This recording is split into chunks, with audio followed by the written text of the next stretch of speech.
दोस्तों जैसा कि आपको पता है अर्नोल्ड की हमारी सीरीज चल रही है और आज की इस वीडियो में अर्नोल्ड से रिलेटेड टॉप 20 पिछले समय में पुराने एग्जाम्स में जो एग्जामिनर ने बार बार एमसीक्यूज बार बार क्वेश्चंस जो रिपीट कर करके पूछे हैं वो टॉप 20 क्वेश्चंस आज हम इस वीडियो में कवर करेंगे। तो कोई भी क्वेश्चंस को मिस मत करना, सभी क्वेश्चन बहुत बहुत इंपॉर्टेंट है आपके एग्जाम के परस्पेक्टिव से। तो चलिए शुरू करते हैं। तो हेलो दोस्तों, मैं हूं गौरव और आप देख रहे हैं अपना यूट्यूब चैनल टीचिंग बाय गौरव सर। आज की इस वीडियो का 41वां क्वेश्चन, 40 क्वेश्चन में ऑलरेडी वीडियो फॉर्मेट में आपको प्रोवाइड करा चुका हूं। प्ले लिस्ट में जाकर हर एक राइटर से रिलेटेड, प्रीवियस ईयर से रिलेटेड इंपॉर्टेंट एमसीक्यूज की वीडियोस को आप देख सकते हैं। लिंक उनका डिस्क्रिप्शन में मैंने दे रखा है, तो वहां से भी जाकर आप उन वीडियोस को देख सकते हैं। पहला क्वेश्चन इस वीडियो का, the future of poetry is immense because in poetry dash our race as time goes on will find an ever surer and surer stay। कविता का भविष्य बहुत बड़ा है क्योंकि जैसे तैसे समय बीतेगा हमारी नस्ल कविता में एक पक्का और सुरक्षित सहारा ढूंढ लेंगी।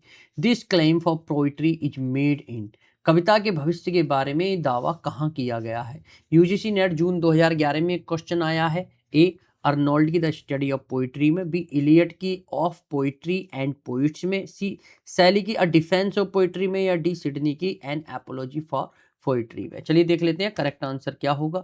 जो करेक्ट आंसर हो जाएगा वो हो जाएगा ऑप्शन ए, अर्नोल्ड की जो स्टडी ऑफ पोइट्री नाम का वर्क है इसमें ये दावा किया गया है। चलिए बढ़ते हैं अगले क्वेश्चन पर और फटाफट फटाफट टू द पॉइंट बात करते हुए हम कम समय में ज़्यादा क्वेश्चंस को कवर करने की कोशिश करेंगे और जो भी एडिशनली इंपॉर्टेंट डिटेल्स है आप आंसर में जाकर देख सकते हैं। बाकी हिंदी और इंग्लिश दोनों ही फॉर्मेट में मैंने क्वेश्चंस को रख दिया है, तो हर एक क्वेश्चन की लाइन को समझने में कोई प्रॉब्लम आपको नहीं आएगी। तब भी कोई कंसर्न या प्रॉब्लम है तो नीचे मुझे कमेंट बॉक्स में कमेंट करके बता सकते हैं। अगला question, according to Matthew Arnold what are the touchstones. Matthew Arnold के अनुसार ये टच स्टोन क्या है? यूजीसी नेट दिसंबर 2012 में एक क्वेश्चन आया था। A the purple passages of lyric poetry, B passages from ancient poet, C the lines and expressions of the great master, या D passages of epic strength and vigour. चलिए देख लेते हैं correct answer क्या होगा। जो करेक्ट आंसर हो जाएगा वो हो जाएगा option C, the lines and expressions of the great master. Touchstone are the lines and expression of the great master to test the merit of poetry, यानी कि टच स्टोन महान कवियों की वे लाइन है जिनका उपयोग कविता की गुणवत्ता परखने के लिए किया जाता है। चलिए बढ़ते हैं अगले क्वेश्चन पर। No no thou hast not felt the lapse of hours, for what bears out the life of mortal man? 'Tis that repeated shocks again exhaust the energy of strongest souls and numb the elastic powers। नहीं, तुमने समय के बीतने को महसूस नहीं किया है। इंसानों का जीवन किस चीज से खत्म होता है? वह बार बार लगने वाले सदमे हैं जो ताकतवर आत्माओं की ऊर्जा सोख लेते हैं और शक्तियों को शून्य कर देते हैं। What does the poet address in the above lines. कभी ऊपर दी गई लाइनों में किसे संबोधित कर रहा है? यूजीसी नेट दिसंबर 2013 में क्वेश्चन आया है। A the Scholar Gipsy, B Telemachus, C the Nightingale, या D the poet's sister Dorothy. चलिए देख लेते हैं करेक्ट आंसर क्या होगा। जो करेक्ट आंसर हो जाएगा वो हो जाएगा option A, the Scholar Gypsy, यानी कि मैथ्यू अर्नोल्ड इन लाइनों में स्कॉलर जिप्सीज को संबोधित कर रहे हैं। चलिए बढ़ते हैं अगले क्वेश्चन पर। All great literature is at bottom a criticism of life, this statement is attributed to. सारा महान साहित्य जीवन की आलोचना ये किसने कहा है? यूजीसी नेट दिसंबर 2011 में क्वेश्चन आया है। A Thomas Carlyle, B Matthew Arnold, C J S. Mill, या डी जॉन रस्किन। चलिए देख लेते हैं करेक्ट आंसर क्या होगा। जो करेक्ट आंसर हो जाएगा वो हो जाएगा ऑप्शन बी, मैथ्यू अर्नोल्ड, यानी कि this statement is attributed to Matthew Arnold. चलिए बढ़ते हैं अगले क्वेश्चन पर। नेक्स्ट हमारा क्वेश्चन है, which English poet did Arnold disapprovingly call not one of the great classics, यानी कि अर्नोल्ड ने किसी महान क्लासिक्स नहीं माना। यूजीसी नेट जून 2015 के एग्जाम में क्वेश्चन आया है। ए चौसर, बी सिडनी, सी स्पेंसर, या डी डन। चलिए देख लेते हैं करेक्ट आंसर क्या होगा। जो करेक्ट उत्तर हो जाएगा वो हो जाएगा option A, Chaucer. Arnold considers Chaucer not one of the great classics. Arnold ने चौसर को महान क्लासिक कवियों में से एक नहीं माना। चलिए बढ़ते हैं अगले क्वेश्चन पर। The elegy written by Matthew Arnold on the death of Arthur Clough is. Arthur Clough की मृत्यु पर अर्नोल्ड द्वारा लिखा गया शोक गीत कौन सा है? जीआईसी लेक्चरर 2016 के एग्जाम में एक क्वेश्चन आया है। ए इन मेमोरियम, बी मॉड, सी टायरिसिस या डी इडलस ऑफ द किंग। चलिए देख लेते हैं करेक्ट आंसर क्या होगा।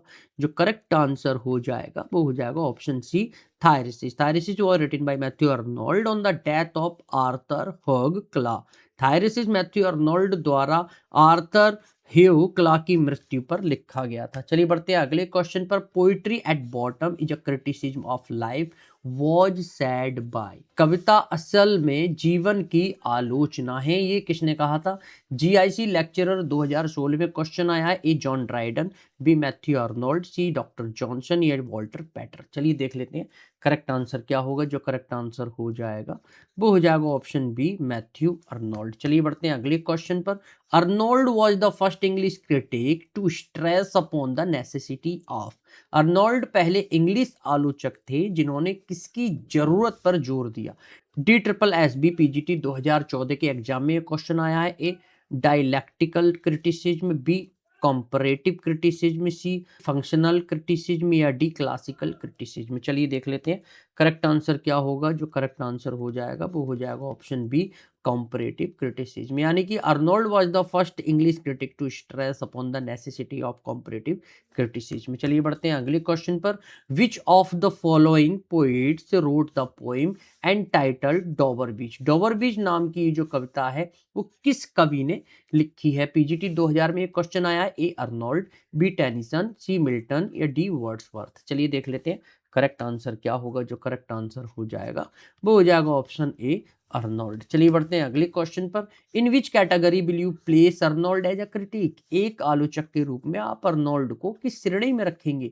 पीजीटी 2000 में एक क्वेश्चन आया है। A romantic, B Marxist, C aesthetic या डी क्लासिसिस्ट। चलिए देख लेते हैं करेक्ट आंसर क्या होगा। जो करेक्ट आंसर हो जाएगा वो हो जाएगा ऑप्शन डी। एक आलोचक के रूप में मैथ्यू अर्नोल्ड क्लासिसिस्ट श्रेणी में आते हैं। चलिए बढ़ते हैं अगले क्वेश्चन पर। Who regarded poetry as the criticism of life. कविता को जीवन की आलोचना किसने माना? पीजीटी 2000, जीआईसी 2016, यूजीसी नेट दिसंबर 2004, एमपी असिस्टेंट प्रोफेसर 2017। कितने एग्जाम में ये क्वेश्चन आया है तो भैया इंपॉर्टेंट थी, यहाँ से इस क्वेश्चन की समझ सकते हो, मिस मत करना इस क्वेश्चन को। ऑप्शंस पढ़ लेते हैं। A Matthew Arnold, B Wordsworth, C T S Eliot या D none of the above. अभी तो आंसर मिल गया होगा आपको, लेकिन यही क्वेश्चन अगर एग्जाम में आ जाएगा ना तो सर खुजाओगे कि भैया इसका आंसर क्या है। तो एक भी क्वेश्चन मिस मत करना, प्रिपेयर कर लेना अच्छे तरीके से। आंसर रिवील कर लेते हैं। तो जो करेक्ट आंसर हो जाएगा वो हो जाएगा ऑप्शन ए मैथ्यू अर्नोल्ड। चलिए बढ़ते हैं अगले क्वेश्चन पर।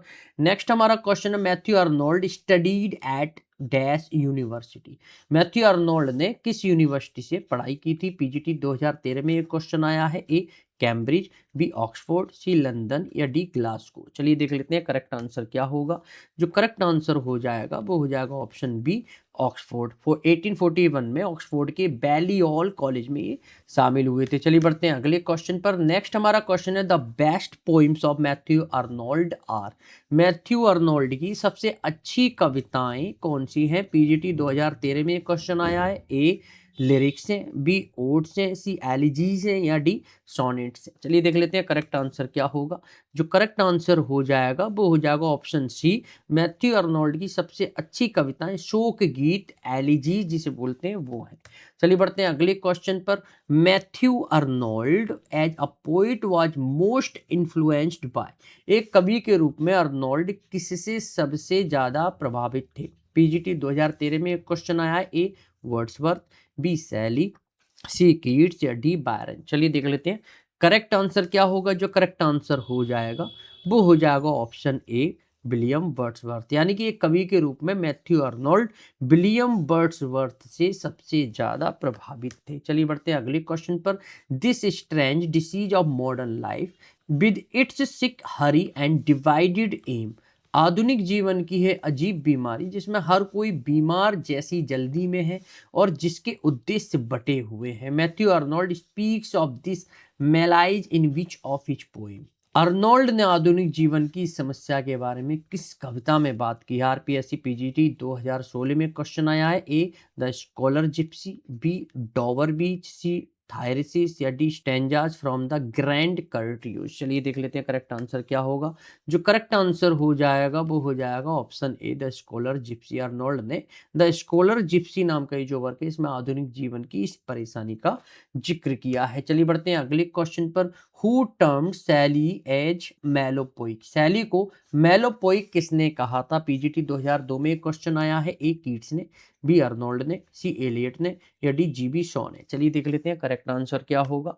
जो करेक्ट आंसर हो जाएगा वो हो जाएगा ऑप्शन बी, अर्नोल्ड। अर्नोल्ड ने सैली को मेलोपोइक का उस्ताद माना था। चलिए बढ़ते हैं अगले क्वेश्चन पर। नेक्स्ट हमारा क्वेश्चन है, Arnold took the theme of his the Scholar Gipsy from Joseph Glanvill's book and title. Arnold ने अपनी कविता का विषय जोसेफ ग्लैनविल की किस किताब से लिया था? पीजीटी 2002 में एक क्वेश्चन आया है। A, the Scholar Gipsy, B, the Vagabond, C, the First Mesmerist या डी, नन ऑफ दी, यानी कि इनमें से कोई नहीं। चलिए देख लेते हैं करेक्ट आंसर क्या होगा। जो करेक्ट आंसर हो जाएगा वो हो जाएगा option D, none of the, यानी कि the Scholar Gipsy is based on a story from Joseph की Glanvill's the Vanity of Dogmatizing. यानी कि the Scholar Gipsy is based on a story from Joseph Glanvill's the Vanity of Dogmatizing, यानी कि ये कविता Joseph ग्लैनविल की the Vanity of डॉगमेटाइजिंग की कहानी पर आधारित है। बहुत इंपॉर्टेंट ये वाला क्वेश्चन है, तो इसको मिस मत करना। बहुत बार पूछा गया आपके एग्जाम में, क्योंकि नन ऑफ दीज यहाँ पर दे रखा और यहीं पर बच्चे कंफ्यूज हो जाते हैं। चलिए बढ़ते हैं अगले क्वेश्चन पर। Whose death was commemorated by Arnold in Thyrsis. Thyrsis नाम का जो वर्क है इसमें अर्नोल्ड ने किसकी मृत्यु पर शोक मनाया है? पीजीटी 2009 में क्वेश्चन आया है। ए, आर्थर ह्यूक्ला, बी, टेनिसन, सी, एडविन अर्नोल्ड या डी, नन ऑफ देम, यानी कि इनमें से कोई नहीं। चलिए देख लेते हैं करेक्ट आंसर क्या होगा। जो करेक्ट आंसर हो जाएगा वो हो जाएगा ऑप्शन ए, आर्थर ह्यूक्ला। तो इस तरीके से दोस्तों हमने टॉप 20 प्रीवियस ईयर से रिलेटेड मैथ्यू अर्नोल्ड के क्वेश्चंस को कवर कर लिया है। कोई कंसर्न या प्रॉब्लम है इन क्वेश्चंस में तो नीचे मुझे कमेंट बॉक्स में कमेंट करके बता सकते हैं। पहली बार अगर मेरी वीडियो को देख रहे हैं तो चैनल को सब्सक्राइब कर मेरे से जुड़ सकते हैं। अगली वीडियो में मैथ्यू अर्नोल्ड के टॉप 20 प्रीवियस ईयर के क्वेश्चंस के साथ आपसे दोबारा से मुलाकात करते हैं। तब तक के लिए thanks for watching this video.